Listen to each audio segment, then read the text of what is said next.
Hey, peace and love, everybody. Welcome to our new start time. Namaste, my friends.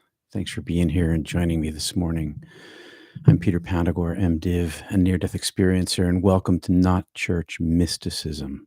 Not Church Mysticism. Today, two Beatitudes of Jesus and reflections in Buddhism, Hinduism, and Islam, plus 8 practical applications for our spiritual lives. We're using the mind-blowing mystical translation from Aramaic to English of Luke 6:21 by Neil Douglas Klotz from his Revelations of the Aramaic Jesus. Now, if Not Church satisfies your hunger, please click like and subscribe and tell me your thoughts in the comments and invite your friends. Today's title, Ripening. Ripening are those who hunger. Let's take a few breaths and discover that this is the wrong version of what I wrote. I am going to switch right here and now, and I'm just going to pull up my Microsoft Word. I edited this morning, and the edits did not come across, and I thought I had checked this and read this. But here we go. This will just take a sec.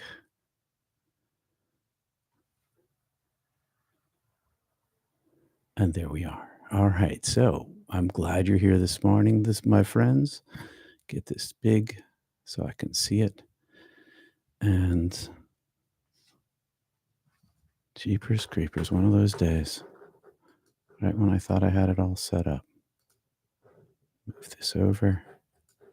But at least I have a backup plan. It's good to have a backup plan. There we go. Almost there. All right, here we go. So today is ripening into hunger.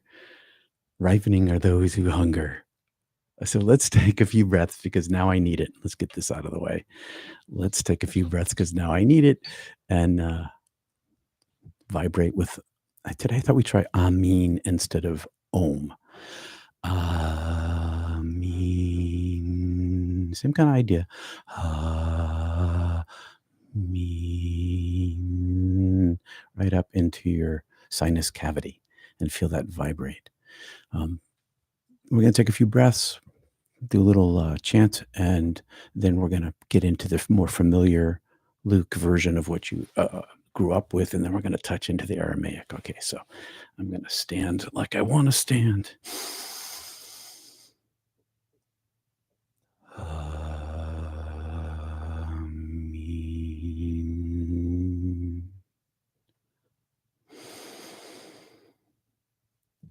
Amin.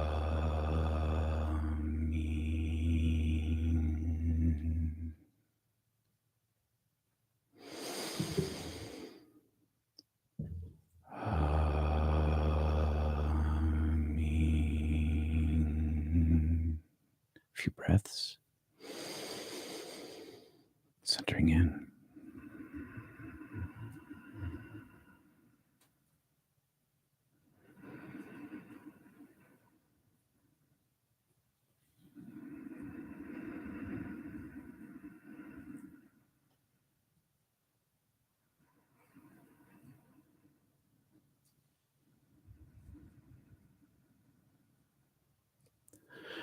Blessed are you that hunger now, for you shall be satisfied.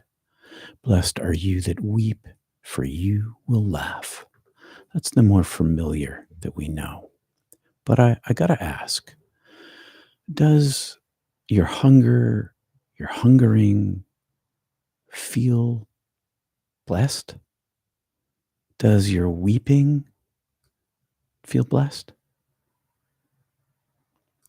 These parables, these Beatitudes are all about suffering and healing. And the promise of the crack where the light gets in now and after death. Mystical Jesus talks from direct mystical experience. So when you listen to him, listen with the ear of your heart and remember that he only talks about what he knows, not what he believes, what he's experienced. He sounds like he had a near-death experience to me. And when all of the Bravo Sierra of oppressive theology is stripped away, then one might find the light woven in. And when one moves over to the translation that's closest, not the translation, the the language that's closest to Jesus is Aramaic, the Syriac Aramaic text, we automatically strip away all the Western theology. And you might be asking yourself, why haven't you ever heard of this Bible called the Peshitta? Because during around 451 at the Council of Chalcedonian, the Chalcedonian Council, Council of Chalcedonia, there was this church schism, and the Syrians, they went off on their own. And eventually, here's something you probably don't know either, they spread all the way across Asia. There was a massive Christian church all the way across Asia, and it even included Genghis Khan's mother. And this is out of the Syrian tradition. Eventually, it kind of faded out, but it was there for centuries and centuries. And today, the Syriac tradition includes, and here's some churches that you never heard the names of: the Maronite Church, the Chalcedonian Catholic Church, the Syriac Catholic Church, the Syriac Orthodox Church, the Malabar Independent Syrian Church, the Syro-Malakanara Catholic Church, the Mar Thomas Syrian Church, the Assyrian Church of the East, and the Syro-Malabar Church. And all of these churches are in that area called the Levant, which is the kind of, the Middle East of the Middle East. Right? That's where they still exist. And now Luke 21. I want you to close your eyes and listen with me to this Aramaic version of this. Listen with the ear of your heart. All right. Get myself ready here. Ripening are you who are drained, consciously holding very little. Your wealth and power arise from the I can, the I am of reality itself. Ripening are you who spiritually hunger, finding what you need to consume to hold on. You are living with fullness within the heart of hearts right now. Ripening are you who are weeping, wrung dry by life's hand. You are free now by the hand of life, leading you with power and lightness into larger life. That's very different. That is very different. And I'm going to read it once more. All right, here we go. Ripening are you who are drained, conscious of holding very little. Your wealth and power arise from the I can, the I am of reality itself. Ripening are you who spiritually hunger, finding what you need to consume just to hold on. You are living with the fullness within the heart of hearts now. This is alive inside of us now. Ripening are you who are weeping, wrung dry by life's hand. You are freed now by the hand of life, freed by the hand of life, leading you with power and lightness into larger life. Ripening are you who spiritually hunger. Ripening are you who weep for the world. The greatest ripening is the moment of death. For me, that's what happened. It's when I became the most ripe. When I ripened into the divine light itself. When we ripen into our true selves, satisfied, satiated, healed, whole, and joyful. Our current hunger, our longing, our pain at separation drives our passion for connection to the sustenance within. This longing is what we use to aim our hearts at the heart of hearts. This hunger, this sorrow for the world, this suffering that we're in. And perhaps you've felt this ineffable yearning, this intuition for more, this thirst for divine communion into your interior connection. And maybe that's why you're here. And we cry tears for the world. We cry tears for those we love. We cry tears for ourselves, for the 10,000 trials, tribulations, and aches we encounter during our earthly pilgrimage. The world is a world of sorrow, and maybe you get mad at the divine for that. Maybe you raise your fist and your heart. But I tell you, there's a deeper way, a way that brings healing here and now in the midst of this suffering, this necessary hunger, this necessary suffering, this seeking the unlimited from our limited selves. And why is it necessary? Because it wouldn't exist if it wasn't limited. We wouldn't even be here. Like a sponge wrung out, hardships press on us. They refine our spirits and they invite us to let go of our ego's grip. The wise rather than the being. Aim for the beingness. Now, some have sensed inside me, personally, a deep-seated sorrow. I have a deep-seated sorrow, a longing, a hunger, tears, and they weep inside me. That might be unexpected in someone who's been across and touched into union, but it is the result for me. I weep for my beloved. I long for, with all my hunger, for the one satisfying oneness, this being of light beyond expression. And it's that very sorrow that drives me forward. It's that hunger that propels me on my path. Without it, I would drown here in my own tears if I didn't use it to drive me on. And I'm still being broken open. I am incomplete here. I will be incomplete here until the day of my absolute ripening, when I transition from this world to the next, to my home, where I know that I am ripe and full and fleshy and juicy and in the state of luscious peace. My ripeness complete and full, especially in comparison to this life.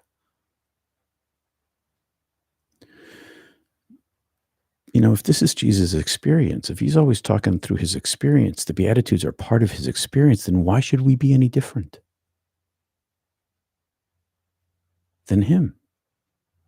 Why should we not also hunger as he hungered, or weep as he wept? Why should we be better when even to the end of his life this was true? If you remember the story in the Garden of Gethsemane, the story goes he was crying tears of blood. Whether he was or not, I don't really know, but that's the story. That even to the end of his life, he had this hunger and longing, this sorrow and desire. So he tells us in the Beatitudes, where he recounts his own mystical journey, the same story that we experience here. And I know that my hunger is satisfied here. I have satisfaction here. My tears have a deep joy here in this world. And that's true because of the wrung outness of my heart. I ring, the world rings, and I wring my heart. I crush it till I self-dissolve. When I'm wrung dry, when I'm consumed, when I'm in the heart of hearts, within myself, this is where this peace is. Beyond the sorrow, beyond the hunger, into the presence of the satisfied now, into the presence of the laughter, it's called in this beatitude. I like the word joy. I have this joy deep inside, and maybe you don't see it that often in me. It's because the joy is the reality of heaven that I know exists. The laughter is the reality of heaven I experienced, and I want with all my heart. And so I aim myself there, within my heart of hearts, when I am there, when I am quiet, when I am resting, when I'm in the flow, when I'm in the presence, when the energy is alive, when I'm breathing, when I'm feeling, when I'm touching deep inside myself, I am in that place. And I am in one with that place, even as my body has tears, even as I experience life's hungers, both at the same time. Otherwise, how could I live here? I couldn't live here. I couldn't stand it here in comparison. I can only stand it here in comparison by diving into this one place, this heart of hearts, inside this gorgeous hellscape world. When I'm drained to very little, wealth, light, and power arise inside me, and I am in the reality itself. And I feel satisfied, safe, welcomed, fed, and whole. In the Four Noble Truths and the Eightfold Path of the Buddha, this is what is said: blessed friends, this is the noble truth of suffering, to be born, to age, to fall ill, to face death. This is suffering. To be yoked to what we find unpleasant, to be separated from what we cherish, and not to attain what we desire. This too is suffering. In short, the five aggregates subject to clinging are suffering. And dear ones, this is the whole truth of the path leading to the cessation of suffering. It is the noble eightfold path that is right view, right intention, right speech, right action, right livelihood, right effort, right mindfulness, right concentration, arising from the very center of your heart. When one is in that place, one touches this peace. In Hinduism, in the Bhagavad Gita, chapter 2, verse 70, peace comes to those undisturbed by the relentless river of desires. Peace comes to those undisturbed by the relentless river of desires. When one enters this place, one separates oneself from those things. Just as the ocean remains tranquil, constantly fed by streams, but eternally still, it is not for those who yield to the tugs of their desires. And of course, in Islam, with Rumi, the wound is where the light enters you. The wound, the hunger, the weeping, and the suffering are where the light enter. Tranquility and peace alight in the sacred inner temple, from which right connections and right actions naturally arise. Connect here, and those things come. Not always perfect. I make mistakes. I say things I shouldn't, because my heart is moved off of its center. And when I'm in my center, then those things come out rightly. In the sacred surrender. In the sacred surrender, we make room for the laughter of the divine, for the joy of the presence, and a promise and realization of spiritual liberation now and to come. To come at death and now, as heaven is here inside you, among and between us. A living joy is birthed from our metamorphosis as we change. This joy is deep inside, because in that connection is where the safety is, where the sanctuary is, where the security is.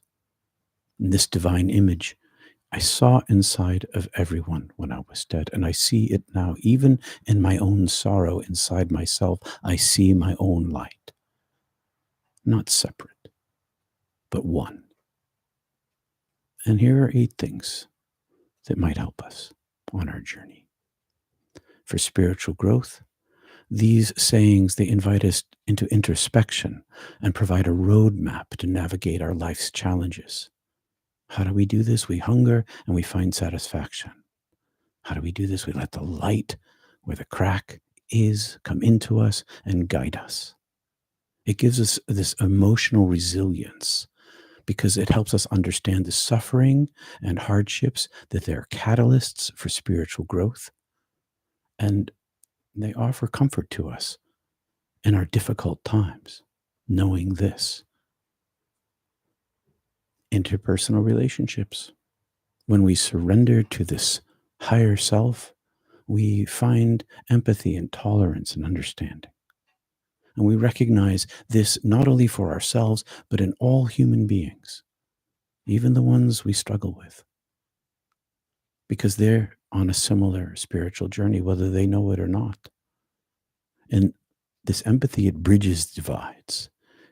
It makes it possible for us to recognize that your suffering is the same as my suffering, that your hunger is the same as my hunger, and that we both suffer together. And that is depowering of the egoic self when one sees the other as oneself, equal in suffering, equal in hunger.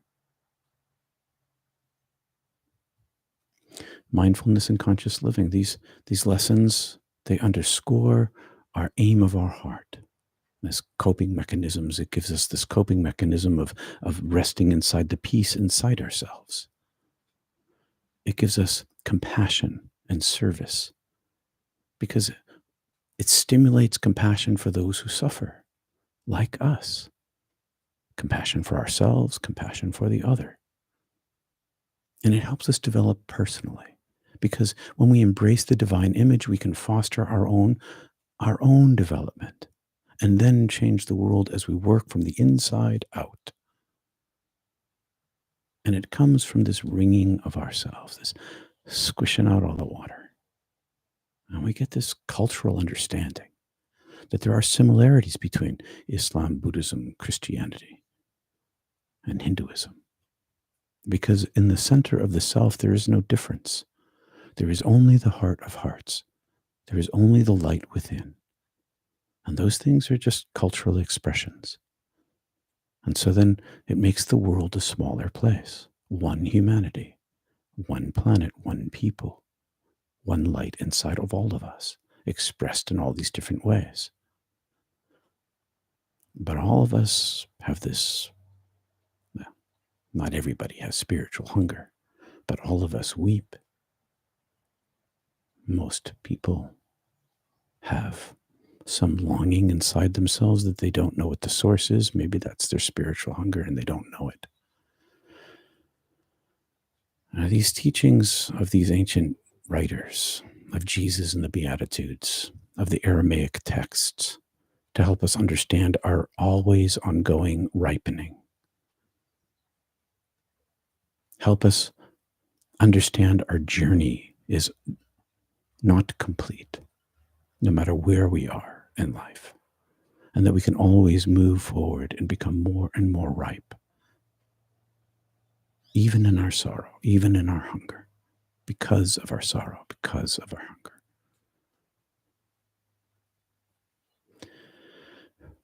Wow. So, peace. And thanks for spending some time with me this morning. And if this gave you some satisfaction, even though it was a little rough this morning, if it gave you some peace, let me know. It even record. I am still live. Let's go to here. There we are. Thank you, Diane, for the super chat. Welcome to the live chat. Remember to guard your privacy and abide by the rules. That's true. That's what it says in the bottom there. And I'm skipping over to the chat now to see how that went for people. Everybody came a little late.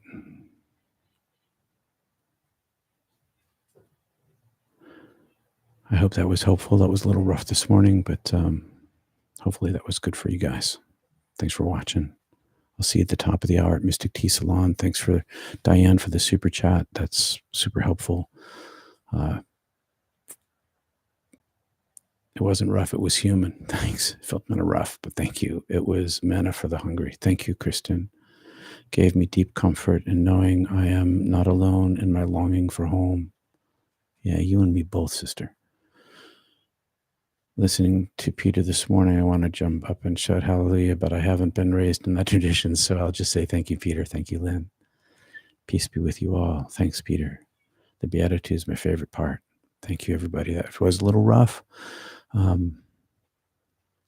Peace and love to you all. I'll see you at the top of the hour, Mystic Tea Salon. Link below. Thanks for your support. Visit peterpanagore.love if you want to help get this going. And I'll see you soon. Hallelujah, vineyard worker. All right. Talk to you soon, everybody. See you in 5 minutes.